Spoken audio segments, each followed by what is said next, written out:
খোলা থাকে, কিন্তু নিজস্ব ভাবে নিজের শক্তি প্রয়োগ করার পরে কোনো কাজ করতে পারে না।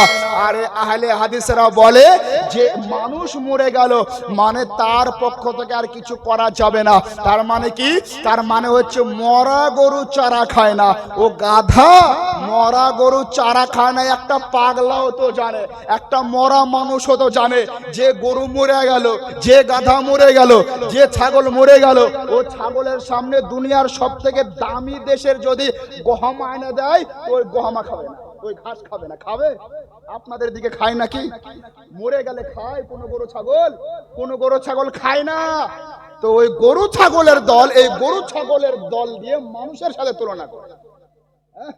কোথায় মানুষ আশরাফুল মাখলুকাত, সৃষ্টির সব থেকে সেরা, সৃষ্টির সব থেকে উত্তম, মানুষের থেকে সর্বোচ্চ মর্যাদা আল্লাহ কাউকে দান করেনি, আরে মানুষের সাথে গরু ছাগলের তুলনা করে। তাহলে নিশ্চয় ভাবতে হবে যে গরু ছাগল অন্যান্য মানুষেরা নয়, বরং তারাই গরু ছাগল বলেই তারা তাদের সঙ্গে তুলনা করে।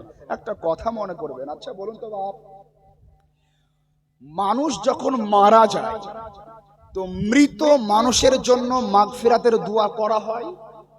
হয়তো আমার কথা কি বুঝতে পারছেন না ভাই? মানুষ মারা গেল, তার জন্য তার মাগফিরাতের উদ্দেশ্য, তার আত্মার শান্তির জন্য, তার কবরের আযাব আল্লাহ মাফ করো, এই মর্মে দোয়া কবুল, দোয়া করা হয় কি হয় না? হয়। কিন্তু এক ধরনের মরা মানুষের জন্য দোয়া করা যায় না।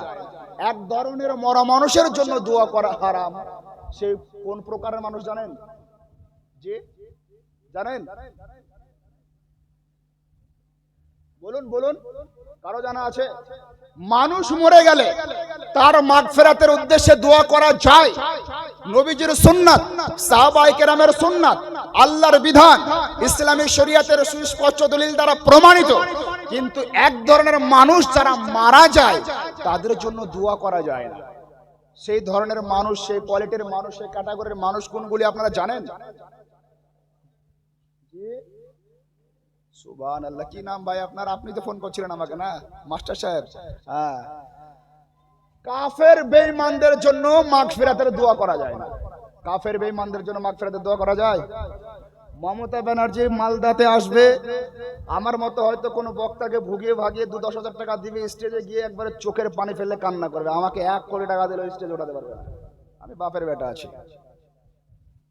জি, তো মমতা ব্যানার্জি আমাদের সবার এখন মুখ্যমন্ত্রী, মুখ্যমন্ত্রী তো তিনি বেঁচে আছেন, তার সুস্বাস্থ্যের জন্য দোয়া করা যায়।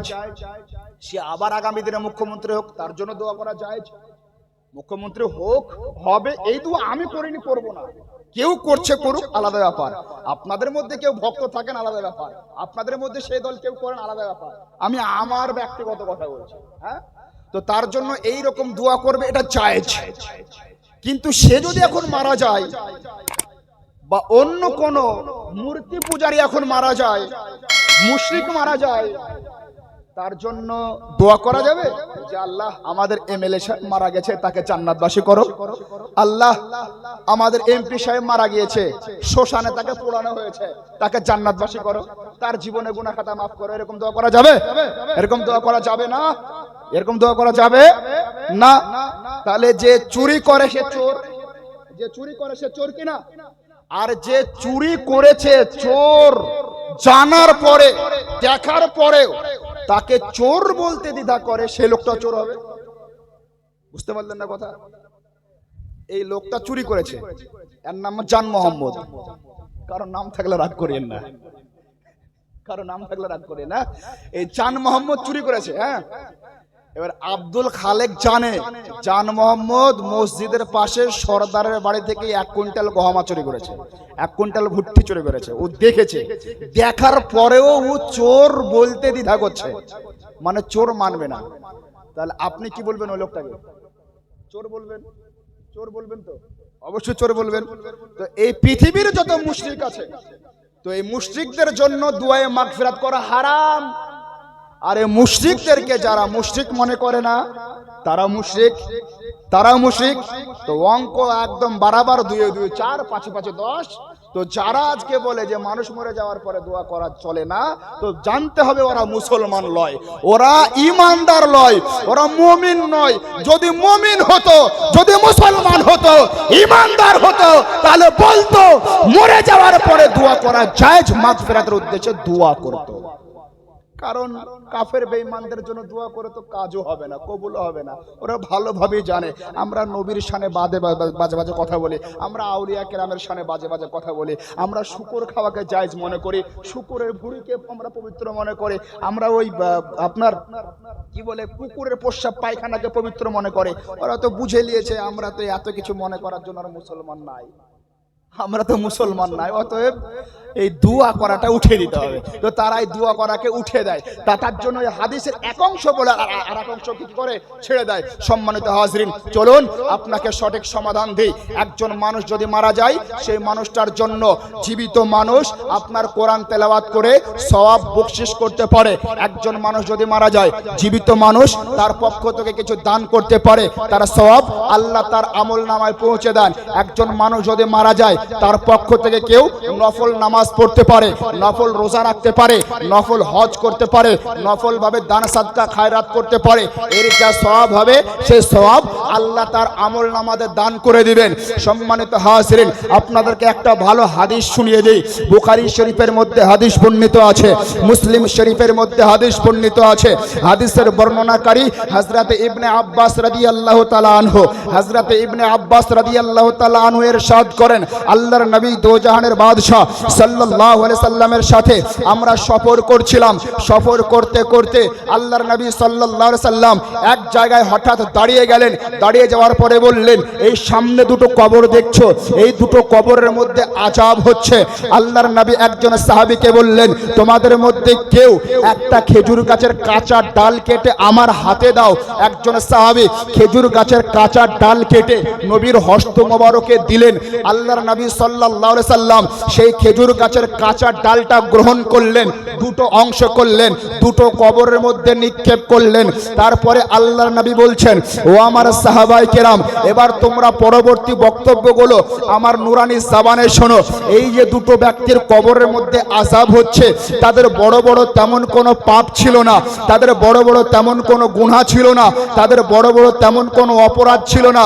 ছোট ছোট দুটো গুনার জন্য দুইজন ব্যক্তির উপরে আযাব হচ্ছে।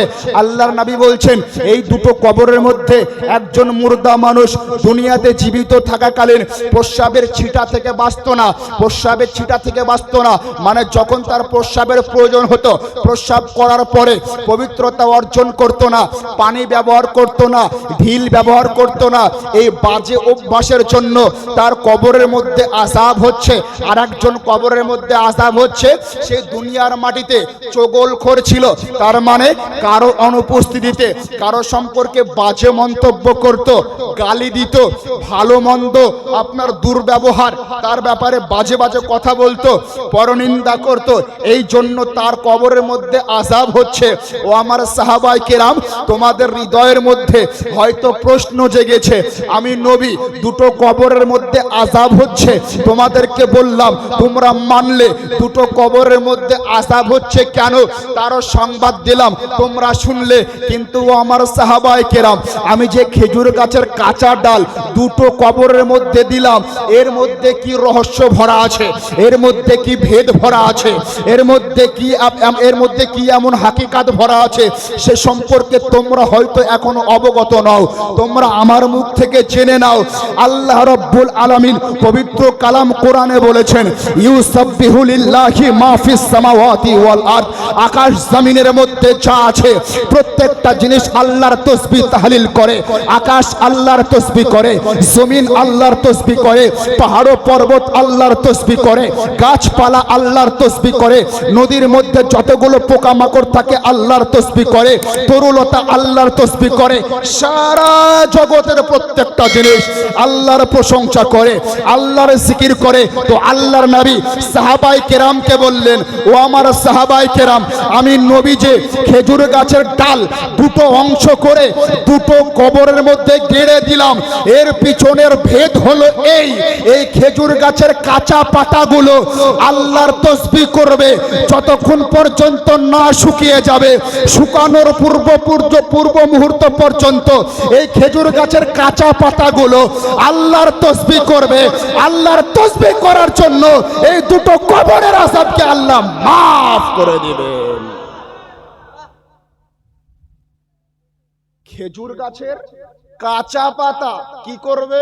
আল্লাহর তাসবিহ করবে, আল্লাহর জিকির করবে, আল্লাহর প্রশংসা করবে। তো খেজুর গাছের কাঁচা পাতা, কাঁচা ডাল আল্লাহর তাসবিহ, আল্লাহর জিকির করার জন্য যদি মৃত্যু ব্যক্তির কবরের আযাবকে আল্লাহ হালকা করে দেন, মানুষ তো আশরাফুল মাখলুকাত, এই মানুষের মুখ থেকে কোরআনের কালাম তেলাওয়াত হবে, কোরআনে পাকের সূরা তেলাওয়াত হবে, আল্লাহর তাসবিহ তাহলিল পাঠ করা হবে, আল্লাহর বড়ত্ব বর্ণনা করা হবে, রাসূল পাকের উপরে দরুদ পাঠ করা হবে।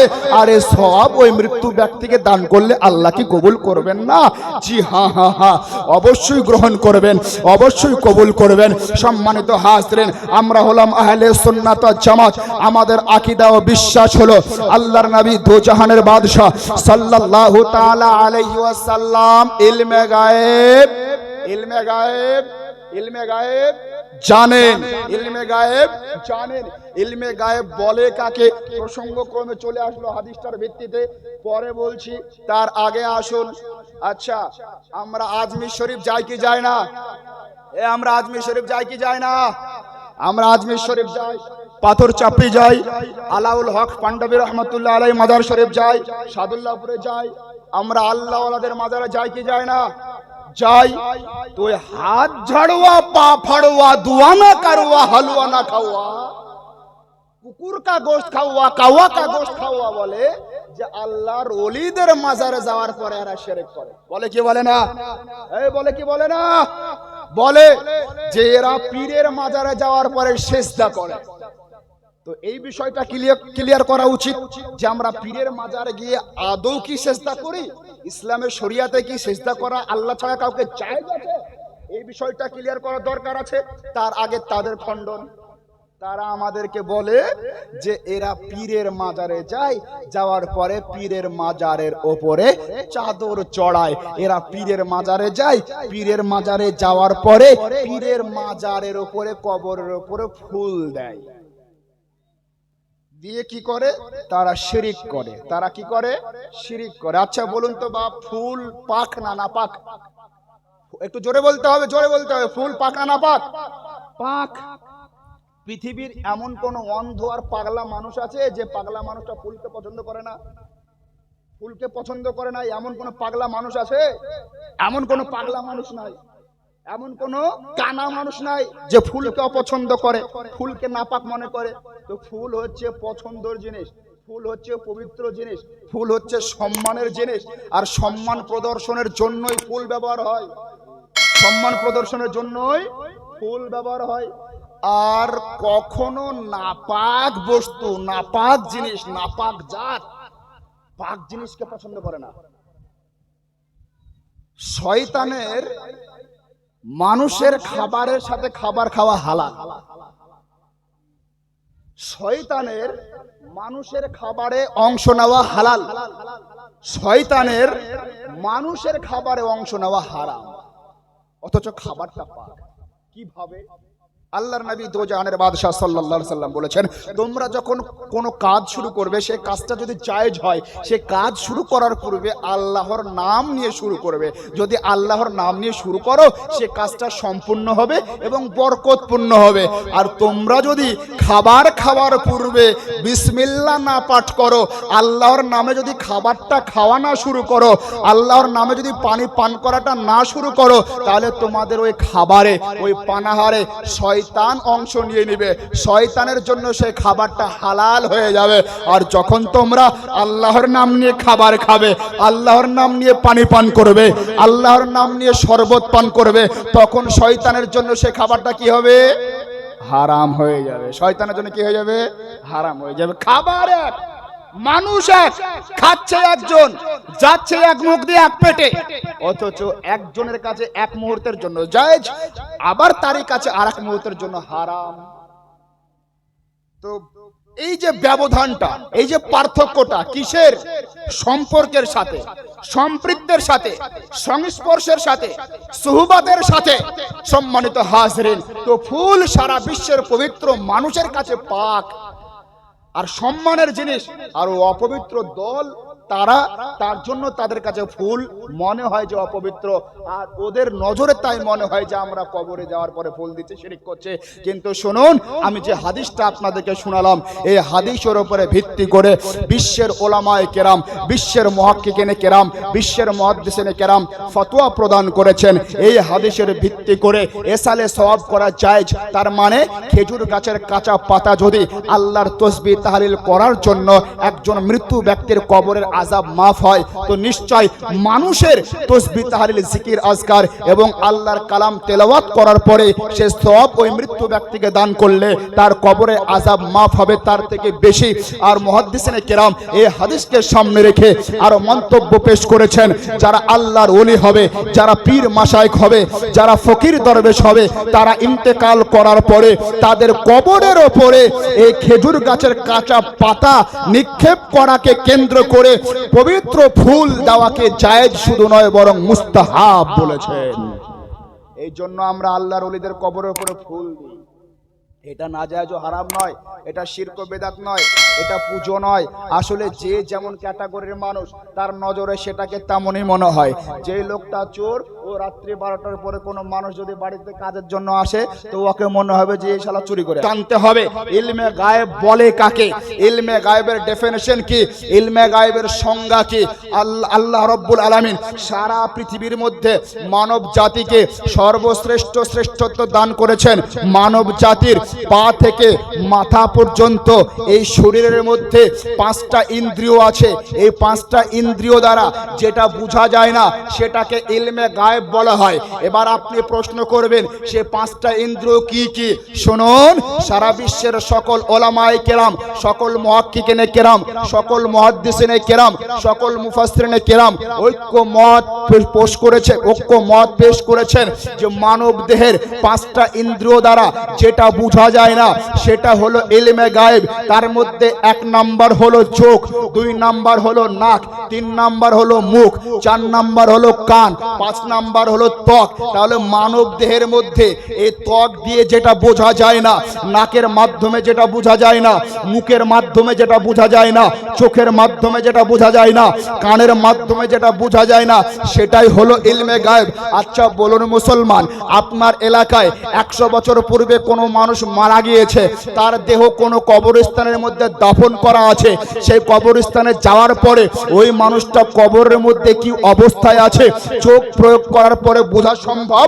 চোখ প্রয়োগ করার পরে বোঝা যাবে না, নাক প্রয়োগ করার পরে বোঝা যাবে না, কান প্রয়োগ করার পরে বোঝা যাবে না, মুখ প্রয়োগ করার পরে বোঝা যাবে না, ত্বক প্রয়োগ করার পরে বোঝা যাবে না।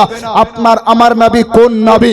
যে নবী সম্পর্কে আল্লাহ পবিত্র কালাম কোরআনের মধ্যে বলেছেন আর রহমান আল্লামাল কোরআন। হে প্রিয় রাসূল, আমি আল্লাহ আপনাকে কোরআন শিখিয়ে দিয়েছি। হ্যাঁ হ্যাঁ হ্যাঁ, আমি আপনার সামনে বক্তব্য প্রদান করছি। আমাকে বক্তব্য প্রদান করার জন্য, এই ক্যাপাসিটি অর্জন করার জন্য, এই দক্ষতা অর্জন করার জন্য মাদ্রাসায় পড়তে হয়েছিল, শিক্ষকের কাছে যেতে হয়েছিল। শিক্ষকের কাছে যাওয়ার পরে কোরআন শিক্ষা অর্জন করেছিলাম। আপনাদের ইমাম সাহেব আছেন, আপনার ছেলে মেয়েরা তার কাছে কোরআনের শিক্ষা অর্জন করেছে। তলাবায়ে কেরাম এখানে বসে আছে, তারা তাদের শিক্ষকের মাধ্যমে কোরআন শিক্ষা অর্জন করেছে।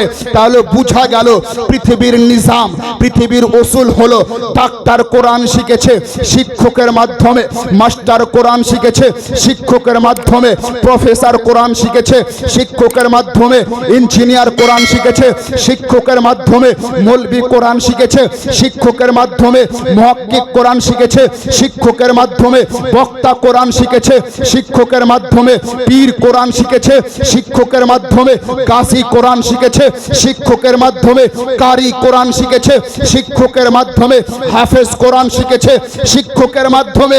সারা জগতে যারা যারা কোরআন শিখেছে শিক্ষকের মাধ্যমে, কিন্তু আপনার আমার নবী পৃথিবীর কোন শিক্ষকের মাধ্যম ছাড়া স্বয়ং আল্লাহর কাছে কোরআন শিখেছে। তাই আল্লাহ বলছেন আর রহমান আল্লামাল কোরআন, তার প্রিয় রাসূলকে আল্লাহ কোরআন শিখিয়ে দিয়েছেন। নারায়ে তাকবীর, নারায়ে রিসালাত, নারায়ে রিসালাত। মকদুম আশরাফ মিশন ফাইজানে আশরাফি, ফাইজানে আশরাফি, নারায়ে তাকবীর, নারায়ে রিসালাত। তো সেই নবী সম্পর্কে আল্লাহ কোরআনে বলছেন আর রহমান আল্লামাল কোরআন, আল্লাহ তার প্রিয় নবীকে কোরআন শিখিয়ে দিয়েছেন। কোরআনের অন্য এক জায়গায় আল্লাহ বলছেন ও আল্লামাকা মা লাম তাকুন তাআলাম, হে আমার প্রিয় রাসূল, আপনি যা জানতেন না আপনাকে সব শিখিয়ে দিয়েছি। কোরআনের অন্য এক জায়গায় আল্লাহ বলছেন ওমা হুয়া আলাল গায়বি বিদনিন, আমার প্রিয় রাসূল গায়েবের সংবাদ দিতে কৃপণ নন। তার মানে কি, চোখ দিয়ে যেটা বোঝা যায় না, কান দিয়ে যেটা বোঝা যায় না, নাক দিয়ে যেটা বোঝা যায় না, মুখ দিয়ে যেটা বোঝা যায় না, ত্বক দিয়ে যেটা বোঝা যায় না, সেটাই হলো ইলমে গায়েব। আর এই ইলমে গায়েবের সংবাদ নবী প্রকাশ করতে কৃপণ নন, এর সার্টিফিকেট আল্লাহ কোরআনে দিচ্ছেন। তাহলে বোঝা গেল ওই যে দুটো কবরের মধ্যে মানুষের আযাব হচ্ছিল, পৃথিবীর কোন মানুষ পৃথিবীর সব থেকে বড় যন্ত্র ব্যবহার করার পরেও কবরে আযাব হচ্ছে না বুঝতে পারবে না। কবরে আযাব হচ্ছে তো কি কারণে বুঝতে পারবে না, কিন্তু আল্লাহ আপনার আমার নবীকে এমন ক্ষমতা দান করেছেন, এমন শক্তি দান করেছেন, এমন পাওয়ার দান করেছেন, চোখের মাধ্যম ছাড়া, কানের মাধ্যম ছাড়া, নাকের মাধ্যম ছাড়া, মুখের মাধ্যম ছাড়া, শরীরের ত্বকের মাধ্যম ছাড়া নবী আমার জমিনের উপরে থাকেন। আর জমিনের নিচে কোন কোন মানুষের উপরে আযাব হচ্ছে তারাও খবর দিতে পারেন, কি কি কারণে আযাব হচ্ছে তারাও খবর দিতে পারেন, কেন আযাব মাফ হবে তারাও খবর দিতে পারেন। এই জন্য আমাদের আকীদা হলো নবী ইলমে গায়েব জানেন। জি হ্যাঁ, আপনি নামাজ পড়েন, আল্লাহকে দেখেননি, আমি নামাজ পড়ি, আল্লাহকে দেখিনি। পীরেরা নামাজ পড়ে, আল্লাহকে দেখেনি। হাজিরা নামাজ পড়ে, আল্লাহকে দেখেনি। কিন্তু আপনার আমার নবী দো জাহানের বাদশাহ মুস্তাফা জানে রহমতকে আল্লাহ পাক এমন পাওয়ার দান করেছেন যে নবীকে আল্লাহ নিজ পবিত্র দরবারে ডেকে আল্লাহর দিদার দান করিয়েছেন। এই জন্য আল্লাহ হযরত বলেন কাবে কে বদর তুজা তুম পে করোড়ো দরুদ, কাবে কে বদর তুজা তুম পে করোড়ো দরুদ, तैबा के शम्सुद्दुहा तुम पे करोड़ों दरूद, और कोई गायब किया तुमसे निहा हो भला, जब ना खुदा ही छुपा तुम पे करोड़ों दरूद, तुम पे करोड़ों दरूद। सुभान अल्लाह। আলা হযরত বলছেন ইয়া রাসূলুল্লাহ, পৃথিবীতে আর এমন কোন গায়েব থাকতে পারে যে গায়েবটা আপনার চোখের সামনে আড়ালে? আল্লাহই তো আপনার চোখে গায়েব না। জোরে বলতে হবে সুবহানাল্লাহ, আর একটু জোরে বলতে হবে সুবহানাল্লাহ। তাহলে বোঝা গেল নবী আমার ইলমে গায়েব জানেন। এবং এই হাদিস থেকে বোঝা যায়, মুহাদ্দিসিনে কেরামের ঐক্যমত থেকে, যে মানুষ মরে গেলে তার পক্ষ থেকে জীবিত মানুষেরা ইসালে সওয়াব করলে সে সওয়াব মৃত্যু ব্যক্তি কবরে পায়, আল্লাহ তার সে সওয়াব পৌঁছে দেন। আচ্ছা, এই জলসাটা কি কোনো মসজিদের উন্নতি করবে? কি উন্নতি করবে? কোন উল্লেখ নাই। কবরস্থানের উন্নতি করবে? কবরস্থানের উপলক্ষে যাই হোক, আদায় যেহেতু আমাকে করতে বলেনি, আমি আদায় করব না। আদায় করলে ওয়াজটাও শুনতে পাবেন না, নতুন নতুন কথাও শুনতে পাবেন না। একটা নতুন কথা শোনাবো, একটা নতুন কথা শোনাবো। প্রত্যেকটা মানুষ আমরা এখানে আছি, আমাদের ডান বাম কাঁধ আছে, আছে না নাই? একটু কথা বলুন না, আছে না নাই? আছে। প্রত্যেকটা মানুষের দুই কাঁধে দুইজন ফেরেশতা আছেন। কয়জন ফেরেশতা আছেন? দুইজন ফেরেশতা আছেন। সেই দুইজন ফেরেশতার নাম কি বলুন তো?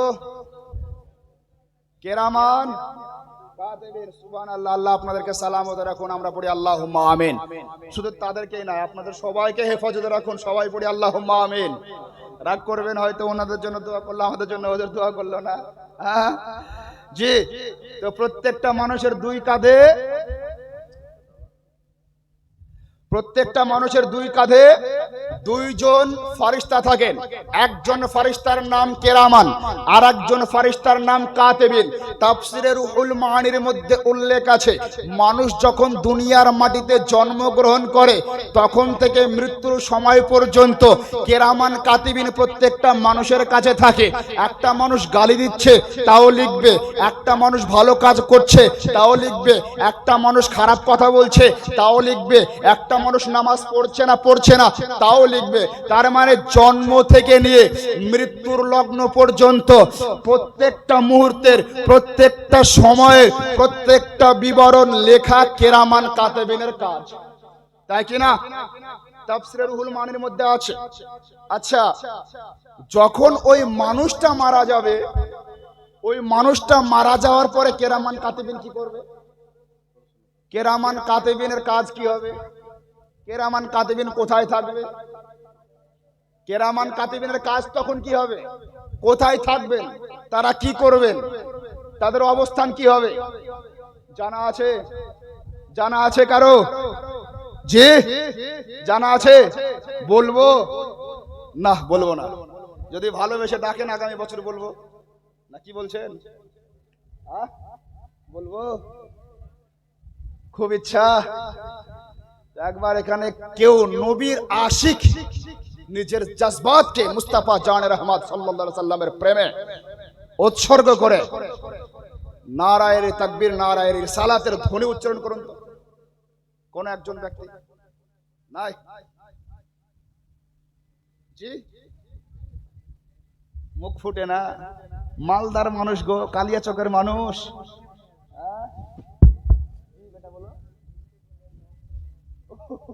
তোমাদেরকে তো বলাই যাবে না, তোমরা বললে তো ভূমিকম্প করে দিবা। তো যাই হোক বাপ, ঠিক আছে, সবার মহব্বত আপন জি বলুন।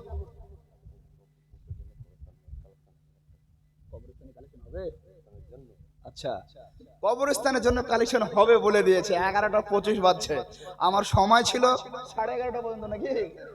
তো 5 মিনিট আছে আর। এই 5 মিনিট আছে, আমাকে 11:30 পর্যন্ত বলেছে। ওরে বাবা, তাহলে বলবো কেরামান কাতিবিন মানুষ মরে যাওয়ার পরে কি করে? 5 জন ব্যক্তিকে 2000 করে টাকা দিতে হবে কবরস্থানের জন্য। কেউ আছেন এমন? মা মারা গিয়েছে, বাবা মারা গিয়েছে, সে মা বাবার কবরে মা বাবার শান্তির বিছানায় ঘুমাবে, আরামের বিছানায় ঘুমাবে, আত্মার শান্তি হবে। এই উদ্দেশ্যে এমন 5টা ভাই আছেন, মাত্র 2000 করে টাকা কবরস্থানের উন্নয়নের জন্য দিবেন। জি, কি নাম বাবজি আপনার? আব্দুর রহমান, আব্দুর রউফ। নারায়ে তাকবীর, নারায়ে রিসালাত। আব্দুর রউফ সাহেব 2000 টাকার দাতা একজন হয়েছে। একজন আব্দুর রউফ বাপ আমার বলেছেন 2000 টাকা দিব। একটা খাতা কলম নিয়ে বসতে হবে এখানে, যারা যারা দিব বলছেন তাদের নামগুলো এন্ট্রি করতে হবে। আর 4 জন ভাই আমি দেখতে চাই, পিতা মাতার জন্য, বাবা মায়ের জন্য, আত্মীয় স্বজনের জন্য যারা মারা গিয়েছে তাদের কবরে তারা যেন শান্তির ঘুম পায়, সেই উদ্দেশ্যে কবরস্থানের উন্নয়নের জন্য 2টা করে 1000 টাকা।